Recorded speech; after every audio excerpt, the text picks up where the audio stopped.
Amigas, amigos, muy buenas tardes. Soy Juan Manuel Gallastegui. Me da mucho gusto volvernos a tener en este espacio que nos ofrece Facebook Live para poder compartir con ustedes algunos tópicos, algunos temas interesantes alrededor de la franquicia. Las últimas ocasiones en que he tenido el gusto de entrar en contacto con ustedes por este medio digital maravilloso, hemos hablado de distintos sectores que están marcando un tópico de crecimiento importante en las franquicias. Así hablamos de educación, hablamos de salud, belleza, cuidado personal, hablamos de los nuevos mercados, como el mercado de los niños o de los adultos mayores. Hoy vamos a hablar de la reina de las franquicias. Vamos a hablar del sector que ha dominado las franquicias y lo sigue dominando hoy. Más del 35%, en algunos países el 40%, incluso un poco más, lo constituye el sector de las bebidas y alimentos. El sector de bebidas y alimentos fue el sector que inició el desarrollo de la franquicia de servicios, de la franquicia de formato de negocios, de la franquicia que no era ya un modelo de distribución. Se dice que las primeras franquicias que siguieron este esquema del formato de negocios hay una discusión si fue KFC o fue Howard Johnson, no sé cuál de las dos se convirtieron en conceptos muy exitosos. Pero poco a poco la industria o el sector de las bebidas y los alimentos siguió creciendo al grado de convertirse, como ya mencioné, en el sector líder en el segmento de franquicias en el mundo. Pero ¿qué pasa con este sector? Si yo soy un inversionista que quiero comprar un negocio, o más importante, si yo tengo ya un negocio de bebidas y alimentos y lo quiero convertir en franquicia, ¿estoy realmente entrando al concepto de negocio que debiera entrar replicándolo bajo el modelo de franquicia? Yo creo que sí, pero hay varias cosas sobre las que podemos hablar. En primer lugar, yo hablaría de la variedad. Cada vez son más la especialidad de los distintos tipos de comida que podemos encontrar multiplicado por franquicias. Recientemente entró al mercado arrasando en algunas ciudades del mundo el Poke Bowl, un concepto de origen hawaiano que pues combina un poquito ese sentido oriental de la comida. Pero además del Poke Bowl, ¿qué encontramos? Encontramos comida, y la encontramos prácticamente en cualquier ciudad. Ya no solo la comida italiana, que tiene un enorme prestigio y una enorme difusión. Desde luego la comida mexicana, que además es patrimonio de la humanidad en una decisión muy interesante de la UNESCO. Nos encontramos la comida japonesa, la comida china, y conceptos aún dentro de la comida italiana, por ejemplo, las pizzas, las pastas, la comida de gran formato dentro de la cocina italiana, la cocina francesa. ¿Y qué pasa con Alemania? Bueno, pues Alemania nos ha venido aportando conceptos como las salchichas, y algunos otros que creíamos que estaban totalmente desarrollados, nos han venido a sorprender. Por ejemplo, las hamburguesas. Todo el mundo pensaba que después de las grandes cadenas de hamburguesas, las dos grandes cadenas mexicanas, Burger King, o no mexicanas, sino desarrolladas en México, Burger King, McDonald's. Pero hoy, ¿qué pasa? Que hay una buena cantidad de cadenas de comida, o más bien de cadenas de hamburgueserías gourmet o hamburgueserías muy especiales que empiezan a crecer también bajo el modelo de franquicia. Entonces, yo creo que en todo este panorama de competencia, de una competencia permanente, hay un elemento fundamental. Hay algo en lo que cualquier empresario que tenga un concepto de bebidas y alimentos, de comida, debe fijarse, y es el elemento diferenciador. ¿Qué me hace diferente? Comento yo frecuentemente que nuestra firma, seguramente si yo contara el número de pizzerías que hemos desarrollado, son más de 20. Pero todas tienen un elemento, algo que las hace diferente a otras. Por ejemplo, podemos encontrar la pizza gourmet, podemos encontrar la pizza napolitana pura, la pizza delgada, la pizza en que no se entrega a domicilio, sino que son pizzerías donde hay música en vivo. En fin, conceptos que siempre tienen un elemento diferenciador. Y yo creo que esto es aplicable a cualquier concepto de comida. En la medida que yo presente un elemento diferenciador, ese va a producir un mayor incremento en los consumidores. Por ejemplo, voy a platicarles la historia de Sushito. Sushito es un concepto que nace con la idea de un visionario, Alberto Romano, mi buen amigo Alberto Romano, que un día me dijo: voy a democratizar el sushi. ¿Y por qué democratizar el sushi? Porque en los principios de los años 90 el sushi ni siquiera se conocía como concepto de comida en México. Por supuesto que existía, pero en restaurantes de los llamados 5 tenedores de gran formato, en donde un rollo de sushi pues, era impagable para la generalidad de la población. ¿Y qué pasa? Alberto logra que Sushito sea accesible a un gran número de consumidores.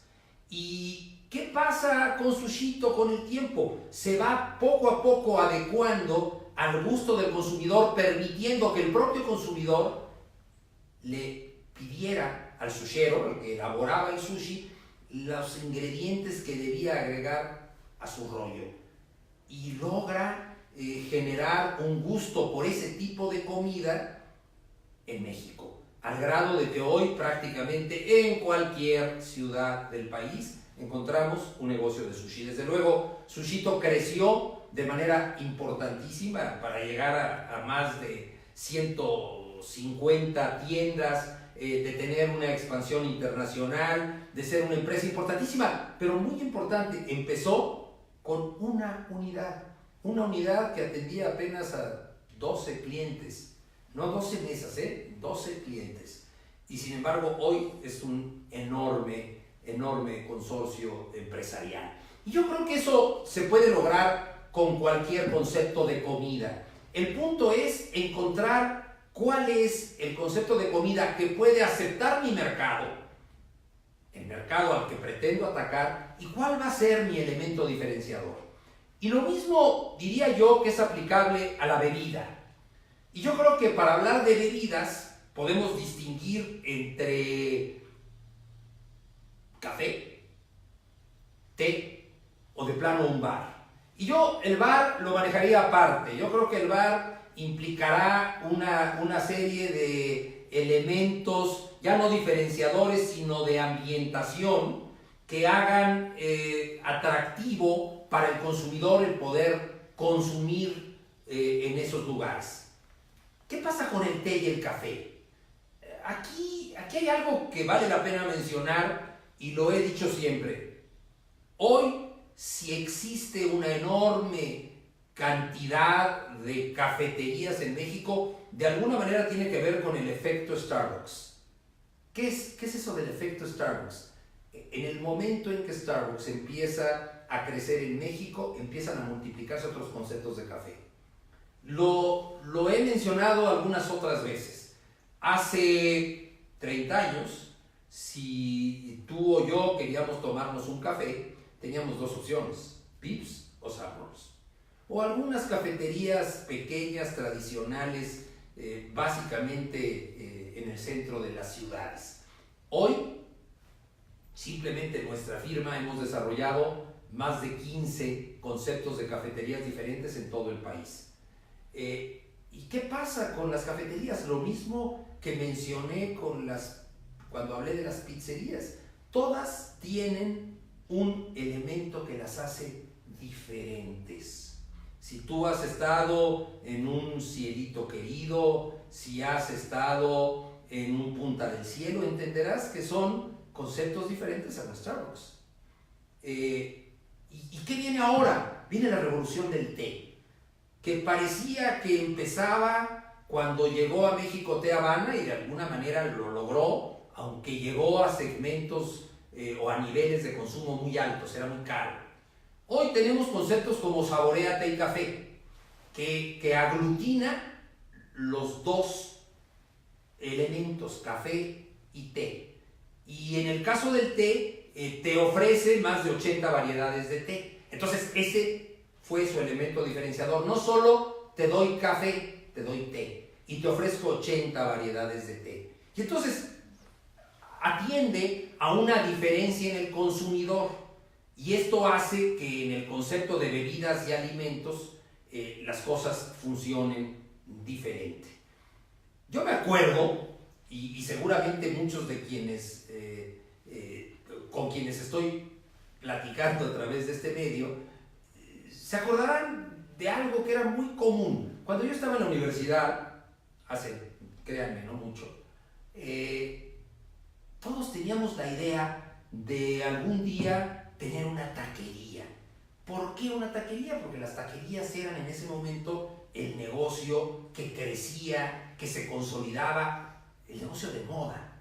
Muchas de las taquerías que hoy son cadenas de franquicias importantes, desde luego el Fogoncito en primer lugar, el Farolito, Taco Inn, el Tizoncito, empezaron en los 70s. Empezaron a crecer en los 70s. Y todos queríamos tener una taquería. Esta idea de querer tener un negocio, y te hablo básicamente a ti que estás pensando en adquirir un negocio, de tener un negocio de bebidas y alimentos, viene de hace muchos años. Y si no era la taquería, con el tiempo me gustaría tener un bar, me gustaría tener un restaurante. Y recientemente, hace un par de años, en la Feria Internacional de Franquicias de la Ciudad de México, decidimos hacer una encuesta, un análisis, un pequeño sondeo de mercado a la salida de la feria. Le preguntamos a la gente, oye, si tú tuvieras el capital suficiente para poner un negocio, ¿qué negocio pondrías? ¿Y saben qué nos contestó el 73% de los encuestados? Un negocio de bebidas y o alimentos. Sin embargo, acabo de reseñarles, de platicarles la particularidad que tiene este negocio, este giro de negocios. ¿Cómo hay que buscar un elemento diferenciador que me haga tener una posición especial en mi mercado? Y yo diría que no sería solo eso.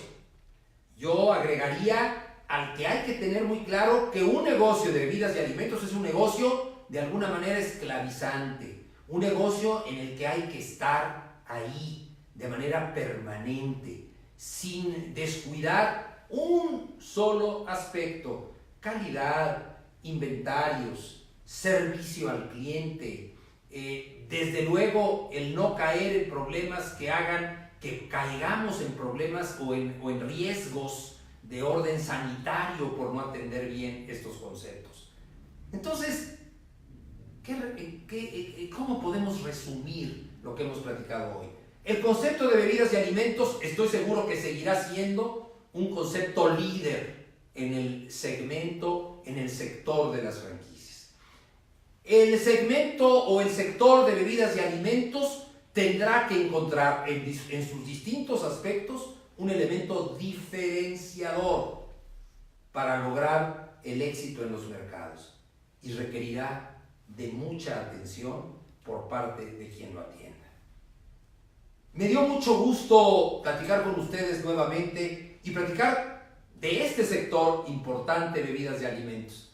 En la próxima entrega seguramente comentaremos algún tema importante, relevante que te interese en materia de franquicias, en materia de esta maravillosa figura que, lo hemos dicho siempre, es una herramienta de crecimiento y expansión acelerada de cualquier o casi cualquier tipo de negocios hoy en pleno siglo XXI. Muchas gracias.